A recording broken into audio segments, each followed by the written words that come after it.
Bienvenue dans la Feedback Machine. Dans ce format inédit créé par la machine, un investisseur décortique en live et sans interruption les projets de 100 entrepreneurs. Alors si tu cherches à comprendre comment analyser rapidement une boîte ou simplement à prendre un shoot de réalité entrepreneuriale, t'es au bon endroit. Tout de suite, un nouveau pitch et de nouveaux feedbacks par Jean de la Roche-Brochard, l'invité de la première édition. Et si toi aussi tu veux tenter l'exercice, rends-toi sur www.lamachine.com. Salut, Merci beaucoup. c'est bien, je vois que t'es brandé, Optéo. Ouais, bah, en fait, c'est le seul t-shirt propre que j'avais parce qu'il fait trop chaud en ce temps-ci. Donc j'ai des automation de t-shirts, mais ça tombait bien. Donc je m'appelle Antoine Landrin, je suis un des cofondateurs d'Optéo. Et avant Bonne coach de Optéo. et bah, justement, avant de te dire ce que c'est, j'aurais bien aimé te poser des questions, mais surtout, pas forcément au côté investisseur, mais au côté papa de Jean de la Roche-Brochard. Ouais, Parce que c'est une question sur une bonne référence, mais vas-y. on va voir, ça va être intéressant. Sur l'avenir de tes enfants. J'ai Ouais, entendu un podcast, et je crois que tu as 3 enfants? ouais, Tu 14,5, 2 garçons. 13 et 11. OK, et je crois que dans tes 2 garçons, il y a 2 personnes qui voient leur avenir complètement différemment, non? Il y en a un qui avait une vision vraiment très: «Je sais ce que je veux faire ingé», c'était Ouais, ça? exactement. Et un autre qu'au contraire, il savait pas du tout ce qu'il voulait faire. Ouais, mais alors qu'il est très doué dans tout. Ouais, c'est ça. Et du coup, moi, ma première question, c'était de savoir, toi, en tant que papa, comment est-ce que tu vis ça? Et comment est-ce que tu te projettes dans quelques années quand ils seront sur la plateforme Parcoursup et autres? C'est quelque chose qui te stresse? Non, ça me stresse pas du tout. Je pense que les parents ont une tendance à projeter leurs propres fantasmes sur leurs enfants et ce qu'ils veulent qu'ils deviennent, etc.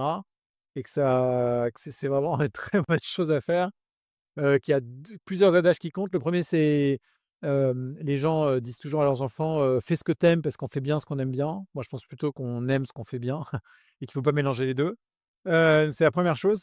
Et la deuxième chose, c'est que il faut élever ses enfants avec des first principles de travail, de résilience, d'envie, de bonne composition face au travail, tu vois. Et qu'à partir de là, ensuite, ils vont se chercher et puis peut-être se trouver tôt, tard, faire de grandes études ou pas, ou peu importe, on s'en fout. Et des fois, ça peut prendre une vie de trouver ce qu'on veut faire. Ça peut prendre une vie, mais justement, c'est pour ça qu'il faut accompagner les enfants dans cette recherche de qui ils sont Ouais, et ce qu'ils vont devenir. Et d'ailleurs, j'aime beaucoup cet adage: «Deviens qui tu es», bah, tu vois? c'est Et peut aider les enfants à devenir qui ils sont. et du coup, toi, comment est-ce qu'en tant que parent, tu te projettes à aider tes enfants à devenir qui ils sont? La première, c'est qu'il faut que tu sois un rôle modèle pour eux. Il faut qu'ils te regardent, ils se disent: «Bah, moi, j'ai envie de devenir comme papa ou comme maman» et que, la manière dont, je les vois bosser au quotidien m'inspire. C'est la première chose.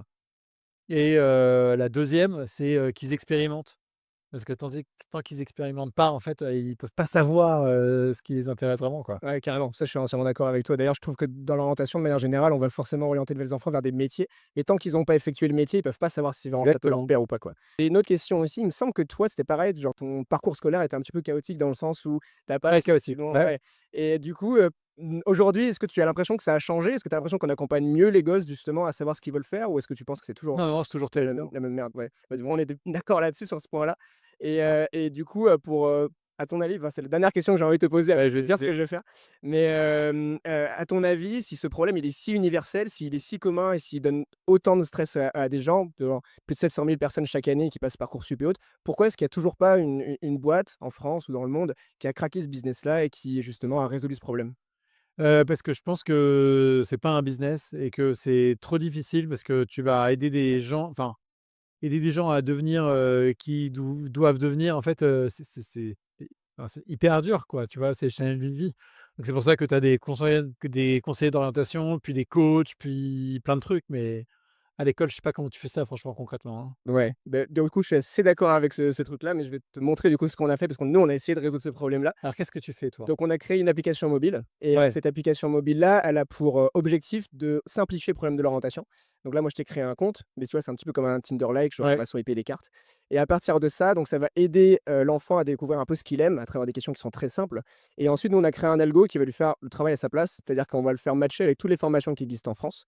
Et donc, tu vas voir, en swipant quelques cartes, tu vas avoir un classement normalement. Alors j'ai une remarque là-dessus. Donc par exemple, Ouais, les vas-y. questions, c'est: «Aimerais-tu avoir des cours de statistiques?»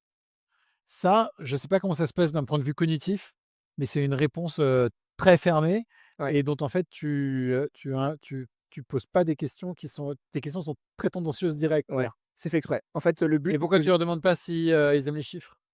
Ou on si, donne la s'ils question en adorent rose. faire s'ils aiment, tu vois? Je sais pas, mais des choses qui en fait leur permettent de les aiguiller, Ouais. Mais en fait, mais, nous, de manière un peu moins déterministique que ça. on leur pose plein de questions. Là, tu vois, tu es enfin, tu au niveau 1 peut-être, mais il y a Est-ce plein que d'autres questions tu qui sont approfondir tes référencées. connaissances sur le domaine de l'électricité? Mais c'est ça le but. En fait, aujourd'hui, quand tu demandes à un gamin ce qu'il veut faire, il va te donner les grandes lignes, il va te donner: «Bah, tiens, je vais faire comme mon père, je vais faire tel métier». Mais par contre, il sait pas vraiment ce qu'il y a dedans. Et nous, on leur demande déjà: «Qu'est-ce que vous aimez?» Alors toi, moi, je suis un peu, contraire à cet adage qui est Tiens, ce que aimes-tu tu as de résoudre des problèmes droit de logiques et devenir bon. mathématiques? C'est pas mal comme question ça. Ah mais justement, on en a mis plein. Tu as plus de 400 questions qui sont dedans. OK, En fait, ça se fait en quelques minutes et après, comme je te disais, tu as un classement et tu vas pouvoir, découvrir des formations que tu connaissais pas et aller plus deep sur ce que ça peut être. génial. Et comment est-ce que tu monétises ça? Et là, c'est une très bonne question. Nous, en fait, aujourd'hui, la plupart des trucs qui sont dans les tech, ils y font avec, les écoles et nous, on prend le contre-pied, on veut faire une application consumer avec les parents. C'est pour ça que je posais des questions sur les parents. OK, bah, fais-les payer cher, hein. Ça, on va voir, on va essayer. Ah ouais, je pense. Là, si ouais, vas-y. Ma dernière question, donc, c'est elle est Et revenir sur le truc, il y avait une, boîte je reparlais de Noom la dernière tout à l'heure là, qui fait des longs, longs, longs formulaires et tu payes à la fin. Là, tu as un peu la même chose, faut que tu laisses les gens faire leurs tests, que tu donnes un premier résultat synthétique, à l'élève et à ses parents ouais, et qu'il appuie sur un bouton, il paye 15, 20, 50, 100 balles, je sais pas et tu lui donnes quelque chose de beaucoup plus détaillé. c'est exactement ce qu'on veut faire, donc c'est Good. hyper intéressant. C'est quoi ta dernière question? Ma dernière question, Vas-y, c'était mais je vais faire en vas-y. vite fait, mais c'était, moi, un mec qui m'inspire de ouf, c'est Antoine Martin et je voulais Ouais, savoir si tu étais d'accord pour me mettre faire une intro auprès de lui pour qu'il me donne des conseils beaucoup fais-lui un email, il répond à tous ses emails. OK, trop bien. Merci beaucoup. Avec On espère que ce format t'a plu. N'hésite pas à liker, partager et surtout à t'abonner au compte de la machine pour ne rien rater de nos prochains contenus.